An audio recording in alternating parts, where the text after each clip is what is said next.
ہمارے چینل میں خوش آمدید۔ چلیں شروع کرتے ہیں آج کی کہانی۔ میری کپڑے کی دکان تھی۔ روز ایک فقیرنی میری دکان پر آتی تھی جس کے آستین پھٹے ہوتے تھے تو میں رحم کھا کر اسے ایک سوٹ دے دیتا، لیکن حیران رہ جاتا جب وہ بدلے میں ہزاروں روپے دیتی۔ اب میں روز اس فقیرنی کا انتظار کیا کرتا تھا۔ ایک دن میری دکان کا ملازم بولا، اگر آپ کو پتہ چل جائے وہ فقیرنی پیسے کہاں سے لاتی ہے تو آپ کبھی وہ پیسے نہ لیں۔ یہ سن کر میرا تجسس بڑھ گیا۔ اگلی بار اس فقیرنی کا پیچھا کیا تو دیکھا وہ تو میرے ہی گھر جا رہی ہے۔ میں جلدی سے اس کے پیچھے گھر کے اندر گیا تو سر پر آسمان ٹوٹ پڑا، کیونکہ آج پھر وہی فقیرنی میری دکان کھلنے سے پہلے ہی موجود تھی، جس کو میں پچھلے کئی دن سے نوٹس کر رہا تھا۔ ہماری دکان 10 بجے کھلتی تھی اور وہ فقیرنی ہر اتوار کے دن 10 بجے سے پہلے ہی یہاں موجود ہوتی تھی۔ جیسے ہی میں دکان کھولتا وہ جلدی سے میری دکان کے اندر آ جاتی اور ایک اچھی قسم کے سوٹ کا آرڈر کرتی، سوٹ کے پیسے دیتی اور چلی جاتی۔ حیرت کی بات یہ نہیں تھی، بلکہ اصل حیرت اس بات پر تھی کہ اس فقیرنی نے اتنے مہنگے سوٹ کا کیا کرنا ہوتا تھا، جبکہ وہ خود ہمیشہ پھٹے پرانے کپڑوں میں ہوتی تھی۔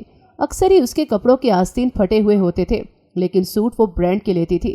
اس فقیرنی کو میری دکان پر آتے 2 ماہ سے زائد ہو گئے تھے، اور مجھے آج بھی وہ دن یاد ہے جب پہلی بار وہ بیکارن میری دکان پر آئی تھی۔ اس کے کپڑے پھٹے ہوئے تھے اور عجیب سا حلیہ تھا اس کا۔ اسے دیکھ کر میں نے ناگواری سے کہا، بی بی معاف کرو، صبح صبح میں بھیک نہیں دیتا۔ میری بات سن کے اسے برا لگا اور مجھے کہنے لگی، میں بھیک لینے بھی نہیں آئی، سوٹ خریدنے آئی ہوں، مجھے اچھا اور مہنگے والا سوٹ خریدنا ہے۔ اس فقیرنی کی بات سن کے میں اور میرے ساتھ کام کرنے والے لڑکے ہنسنے لگے، کیونکہ ایک بھکارن بھلا کیسے اتنا مہنگا سوٹ خرید سکتی ہے۔ میں نے اس پر ترس کھا کر ایک مہنگا سوٹ اسے ویسے ہی دے دیا، مگر میری حیرت کی انتہا نہ رہی جب وہ سوٹ کے بدلے ہزاروں روپے دے کر چلتی بنی۔ میں حیرت کے مارے گنگ رہ گیا، کیونکہ بات تو واقعی ایسی تھی کہ جس نے بھی سنا وہ شاکڈ ہوا۔ 1-2 دن گزرے تو ہم بھی بھول گئے، مگر اگلے ہفتے ہی وہ پھر سے آن وارت ہوئی اور ایک سفید رنگ کے سوٹ کا آرڈر دیا جو ایک برانڈ کا تھا۔ میں اسے سوٹ دینے لگا تو کہنے لگی، ایک سوٹ کا نہیں 2 سوٹ کا کپڑا دینا، ایک سوٹ کم پڑ جاتا ہے، سلائی نہیں ہوتا۔ میں نے حیرت سے اس کا سراپا دیکھا، وہ ایک دھان پان سی کمزور سی عورت تھی، مگر جانے کیوں 2 سوٹ کیوں لے رہی تھی۔ میرا ملازم کہنے لگا، اماں کرتی کیا ہو ان کپڑوں کا، پہنے تو کبھی دیکھے نہیں تمہیں۔ وہ غصہ ہو کر کہنے لگی، تمہیں کیا، میں جو مرضی کروں، تم اپنے پیسوں سے مطلب رکھو نا۔ مجھے وہ بکارن بڑی عجیب اور غریب معلوم ہوتی تھی۔ اس کے پاس اگر اتنے ہی پیسے ہوتے تھے تو وہ بھیک کیوں مانگتی تھی؟ پہلے پہل تو میں اس پر خصوصی نظر رکھتا تھا کہ کہیں وہ چوری کرنے تو نہ آتی ہو، مگر وہ ہر اتوار آتی اور 2 سوٹ کے برابر کپڑا لے جاتی۔ ایک دن میں شام کو دکان سے جلدی واپس آ گیا۔ گھر جاتے ہوئے میں نے راستے میں اسی فقیرنی کو بھیک مانگتے دیکھا۔ وہ ہر ایک سے رو رو کر بھیک مانگ رہی تھی، جیسے اس کے پاس 1 روپیہ تک نہ ہو۔ میں نے اسے دیکھ کر سوچا، کتنی ڈرامے باز ہے یہ عورت۔ پھر ایک بار اسے میں نے اپنی گلی میں بھی دیکھا تھا، وہ شاید یہاں بھی مانگنے ہی آئی تھی۔ میں نے سوچا کہ چوکیدار کو کہہ دوں گا کہ اس عورت کو گھر کے قریب بھی نہ بھٹکنے دے، کیونکہ مجھے اس پر شک سا ہو رہا تھا کہ ایک طرف وہ میری دکان پر آتی ہے اور دوسری طرف گھر کے آس پاس دکھائی دیتی ہے، کہیں وہ مجھے لوٹنے کا پلان تو نہیں بنا رہی۔ اس بار جب وہ آئی تو میں نے دیکھا کہ میرا ملازم لڑکا کچھ پریشان نظر آ رہا ہے۔ میں نے وجہ پوچھی تو کہنے لگا، میں اس فقیرنی کی وجہ سے پریشان ہوں، مجھے اس کے بارے میں ایک بات پتہ چلی ہے۔ میں نے چونک کر پوچھا، کیسی بات؟ کہنے لگا، مالک اگر آپ کو معلوم ہو جائے نا کہ وہ پیسے کہاں سے آتے ہیں تو آپ اس عورت سے کبھی پیسے نہ لیں۔ میں نے الجھن سے کہا، اس کا کیا مطلب ہے؟ کہنے لگا، میں نے آپ کو بتا دیا تو شاید آپ کو یقین نہ آئے، مگر میں نے اس سے کہا کہ مجھے اس فقیرنی کی اصلیت بتاؤ، کیونکہ اس کی طرف سے میں خود کافی شک و شبہات کا شکار ہوں، مجھے ساری بات بتاؤ۔ ملازم نے ساری بات بتا کر کہا، دیکھیے گا مالک، جو میں کہہ رہا ہوں وہی سچ ہوگا۔ میرا ملازم آہستہ آواز میں بولا، کیونکہ وہ بیکارن آ رہی تھی۔ میں سانس روکے اس کے آنے اور پھر اگلے قدم کا انتظار کرنے لگا۔ وہ آئی اور پھر سے ایک سوٹ خرید کر چلتی بنی۔ میں دل ہی دل میں یہ دعائیں مانگ رہا تھا کہ جیسا یہ ملازم کہہ رہا ہے ویسا نہ ہو، پر وہی ہوا جس کا ڈر تھا۔ میں نے اس فقیرنی کا پیچھا کیا اور وہ سب جب اپنی آنکھوں سے دیکھا تو زمین آسمان جیسے میری نظروں کے سامنے گھوم گئے۔ میرا نام صادق خان ہے، ہم خاندانی رئیس لوگ تھے۔ میرے والد کی گارمنٹس کی فیکٹری تھی۔ میں اپنے والدین کا اکلوتا اور لاڈلا بیٹا تھا۔ مجھے ہمیشہ ہر کام میں سپورٹ کیا جاتا تھا۔ میں جو کام کرتا اسے سراہا جاتا، چاہے صحیح ہوتا یا غلط۔ یہی وجہ تھی کہ مجھے کبھی اچھے برے میں تمیز کرنا ہی نہ آئی۔ میں جس کام کو کرنے کا ٹھان لیتا اسے کر کے ہی دم لیتا۔ میں نے ہمیشہ دنیاوی تعلیم کو دینی تعلیم پر فوقیت دی تھی اور اسی میدان میں کامیابی کے جھنڈے گاڑے تھے، جبکہ اگر کوئی مجھ سے نماز کا پوچھتا تو مجھے اس سوال کا جواب نہ آتا۔ مجھے کوئی بزنس کا شوق نہ تھا میں شروع سے ہی آزادانہ خیالات کا مالک تھا. مجھے بس بادشاہوں کی طرح حکم چلانا پسند تھا اور وہ میں اپنی فیکٹری میں کام کرنے والے ملازموں پر چلایا کرتا تھا. ملازم میری جلی کٹی باتیں سن کر بھی وہاں کام کرنے پر مجبور تھے کیونکہ ان کے پاس نہ تو کوئی اور ہنر تھا اور نہ ہی انہیں آسانی سے کوئی کام ملنا تھا. بس اسی بات کا میں فائدہ اٹھاتا اور اپنی مردانگی دکھاتا رہتا. میں دن کے ایک طے کردہ وقت پر ہی بس دکان پر جایا کرتا تھا اور کچھ وقت وہاں گزار کر واپس آ جایا کرتا تھا اور گھر آ کر میں اپنے روم میں ہی ہوتا تھا اور انٹرنیٹ پر. ایسے ہی ایک دن میں انسٹاگرام سکرول کر رہا تھا کہ ایک لڑکی کی ویڈیو میری نظروں کے سامنے سے گزری. وہ اسلام میں مردوں کے حقوق کے بارے میں بات کر رہی تھی. وہ مکمل پردے میں تھی, بس اس کی آنکھیں نظر آ رہی تھیں. وہ بھی وہ جھکا کر بات کر رہی تھی. میں نے اس کی ویڈیو پہ تو توجہ نہ دی کہ وہ کیا کہہ رہی ہے کیا نہیں, پر اس کی جھکی نظروں نے میری توجہ اپنی طرف کھینچ لی. میں حیران ہو کر سوچ رہا تھا کہ آج کل کے دور میں بھی کوئی کیسے خود کو اتنا پردے میں رکھ سکتا ہے. کیا اس کو نہیں پتا کہ دنیا کتنی ایڈوانس ہو چکی ہے؟ پھر میں اس کے فالوورز چیک کیے تو وہ بھی لاکھوں کے حساب سے تھے. اب تو میرا چونکنا بنتا تھا کہ ایک پردے دار لڑکی کے اتنے فالوور اور میرے اس سے کم. میں نے اس کی پروفائل چیک کی تو یہ دیکھ کر خوشگوار حیرت ہوئی کہ وہ میری کلاس فیلو بھی رہ چکی تھی. میں نے جلدی سے اس کی ویڈیو پر کمنٹ کیا اور اس کے رپلائی کا انتظار کرنے لگا. آخر اتنی بڑی فیکٹری کا اکلوتا وارث تھا, میں کوئی چھوٹی موٹی بات نہ تھی. پر یہ دیکھ کر میری حیرت کی انتہا نہ رہی جب دوسرے لوگوں کے ریئیکٹس اور رپلائی آئے پر اس کا نہ آیا. اس کا یہ غرور میری انا پر بڑا کاری وار تھا کیونکہ میری بہت بری عادت تھی کہ مجھے ہمیشہ توجہ چاہیے ہوتی تھی. اگر کوئی مجھے اگنور کرتا تھا تو مجھ سے برداشت نہ ہوتا تھا. ابھی بھی یہی ہوا. میں کافی دیر تک اس کے رپلائی کا انتظار کرتا رہا اور جب اس کا جواب نہ آیا تو غصہ آنا شروع ہو گیا. میں نے غصے سے موبائل اٹھا کر دیوار پر دے مارا, پر پھر بھی میرا غصہ کم ہونے کی بجائے بڑھتا جا رہا تھا. میں دوسری چیزوں کو توڑ پھوڑ کر اپنا غصہ ٹھنڈا کرنے کی کوشش کر رہا تھا. تبھی شور کی آواز سن کر میرے ابو میرے کمرے میں آ گئے اور مجھے پکڑتے ہوئے بولے, کیا ہو گیا ہے تمہیں؟ ہوش کے ناخن لوگ کیوں توڑ پھوڑ مچا رکھی ہے؟ مجھے وہ لڑکی چاہیے کسی بھی حال میں. اس نے مجھے اگنور کیا ہے, اب میں اسے بتاؤں گا نظر انداز کیسے کیا جاتا ہے. تب میرے والد بولے, کون لڑکی؟ کس لڑکی کی بات کر رہے ہو؟ پھر میں نے ان کو ساری بات بتائی اور میرے والد نے میری فرمائش پوری کرنے کا وعدہ کیا اور مجھے شانت ہو جانے کا کہا. پر مجھے سکون اب تبھی مل سکتا تھا جب میں اسے اپنے سامنے اپنے کمرے میں نہ دیکھ لیتا. میں خیالوں میں اسے اپنے سامنے گڑ گڑاتے ہوئے دیکھ کر ہنس دیا. جلدی یہ خیال حقیقت بنے گا. میں نے خود کو تسلی دی اور پھر شام تک میرے والد نے اس کا سارا بایو ڈیٹا نکلوا لیا. وہ بھی والدین کی اکلوتی بیٹی تھی اور وہ میری یونی فیلو بھی تھی. میرے غصے کی اصل وجہ یہ تھی کہ یونیورسٹی میں بھی میں نے اس سے 1-2 بار بات کرنے کی کوشش کی تھی مگر اس نے مجھ سے بات نہ کی. اس کی یہ حرکت تو جیسے وقت کے ساتھ ساتھ میں بھول چکا تھا مگر اب اس کا مجھے ذرا سی بھی اہمیت نہ دینا بھی یاد آ گیا تھا. میں اسے پسند کرتا تھا اور اب یہ پسند ضد بن چکی تھی. اب وہ اپنی لائف میں سیٹ تھی اور اس کی وجہ سے گھر چل رہا تھا. اس کا باپ ایک دیندار آدمی تھا جو مسجد میں بچوں کو قرآن پڑھایا کرتا تھا اور ماں ہاؤس وائف تھی. میرے والد نے ان کے گھر ایک عورت کو بھیج کر گھر کے حالات اور لڑکی کے بارے میں خبر لانے کو کہا. وہ عورت نے خود کو رشتے کروانے والی کہہ کر ان سے رشتے کے بارے میں پوچھنے لگی. تب اس کی والدہ نے کہا, ہماری بیٹی نے شادی سے منع کر رکھا ہے. وہ 3 سال تک شادی نہیں کرنا چاہتی اور ہم اس پر زبردستی نہیں کر سکتے.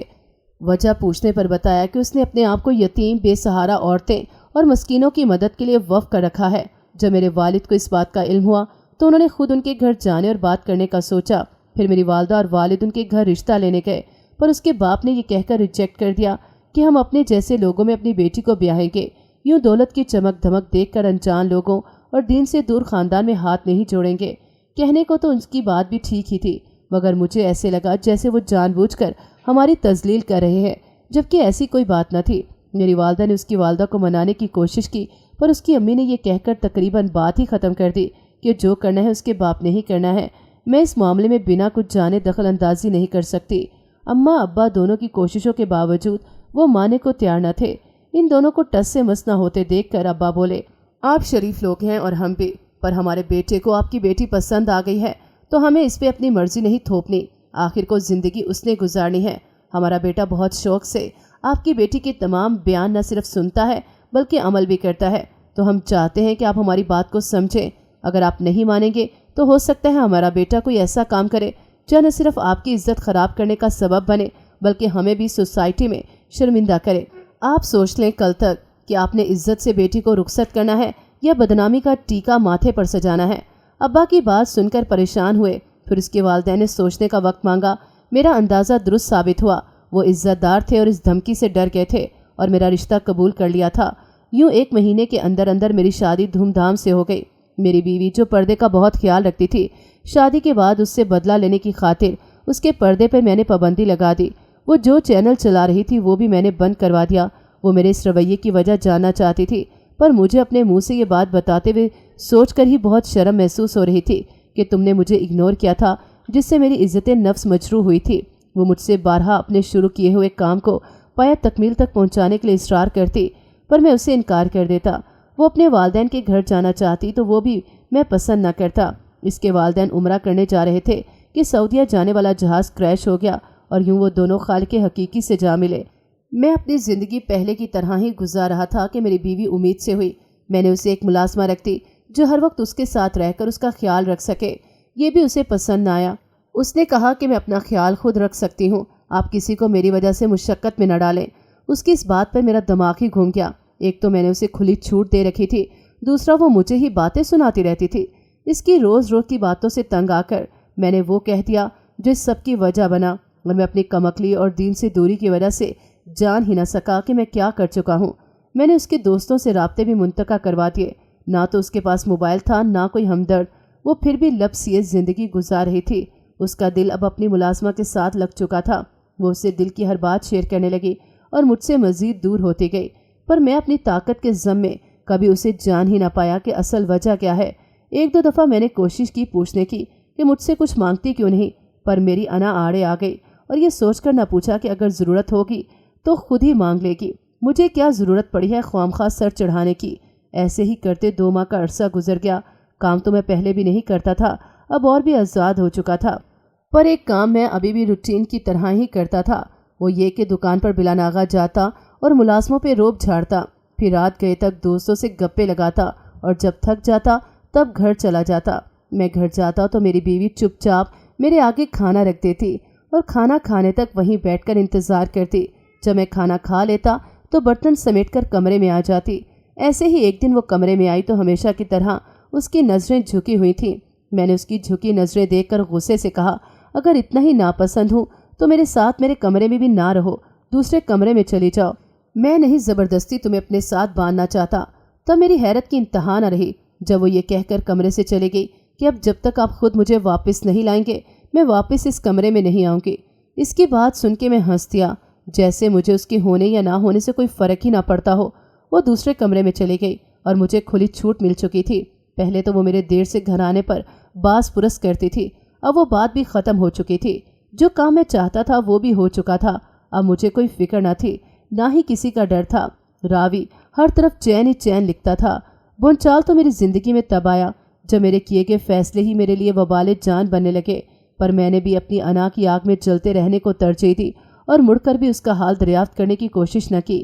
میں یہ بھی بھول چکا تھا کہ وہ میرے بچے کی ماں بننے والی ہے۔ وہ مجھ سے الگ ہو کر بھی میرے کھانے پینے کا بہت خیال رکھتی، مگر میں نے کبھی یہ جاننے کی کوشش ہی نہ کی کہ بیوی کے کیا حقوق ہوتے ہیں اور ایک شوہر ہونے کے ناطے مجھ پر کون کون سے حقوق واجب ہیں۔ مجھے یہ تک علم نہیں ہوتا تھا کہ اس کے خرچے کہاں سے پورے ہوتے ہیں۔ جب میری بیوی دوسرے کمرے میں شفٹ ہوئی تو اس کے کمرے میں موجود نہ ہونا مجھے کھلنے لگا۔ میں بجائے اسے 2 لفظ پیار اور معذرت کے بول کر واپس لانے کے مزید غصہ کرتا گیا۔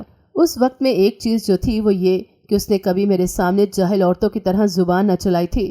آفرین تھی اس کے صبر کی۔ مجھے اب گھر میں رہ کر اس کے ساتھ کی اپنی تمام زیادتیاں کوڑے کی مانند لگنے لگی تھی۔ وہ مخاطب تو مجھے پہلے بھی اتنا نہ کرتی تھی، اب تو جیسے وہ بالکل ہی چپ ہو کر رہ گئی تھی۔ میں نے اس خاموشی سے تنگ آ کر کچھ دن یہاں سے چلے جانا ہی بہتر سمجھا۔ میں جو سکون کا متلاشی اپنا گھر ملک چھوڑ کر دوسرے ملک بھٹک رہا تھا، میں ایک ہوٹل میں گمسم بیٹھا تھا کہ ایک بابا جی میرے پاس آ بیٹھے اور میرا چہرہ دیکھ کر بولے، کون ہے وہ؟ میں نے کہا، بیوی ہے میری۔ تب بابا جی نے کہا، منا لو اس سے پہلے کہ دیر ہو جائے، گزرا وقت ہاتھ نہیں آتا، اگر خوش رہنا چاہتے ہو تو دوسروں کو دکھ دینا چھوڑ دو۔ اتنا کہہ کر وہ چلے گئے اور میرے لیے سوچ کا ایک نیا در واہ کر گئے۔ میں جو بھول بیٹھا تھا کہ دوسروں کو بے سکون کرنے والا خود بھی سکون سے نہیں رہتا، اب جان گیا تھا۔ اپنی لامتناہی سوچوں سے تنگ آ کر میں نے گھر واپس جانے کا ارادہ کیا اور کسی کو بھی اطلاع دیے بغیر گھر واپس آ گیا۔ گھر آ کر میں اپنے کمرے میں جانے سے پہلے اس سے ملنے گیا، مگر میرے قدم اندر سے آتی آوازوں کو سن کر زمین نے جکڑ لیے۔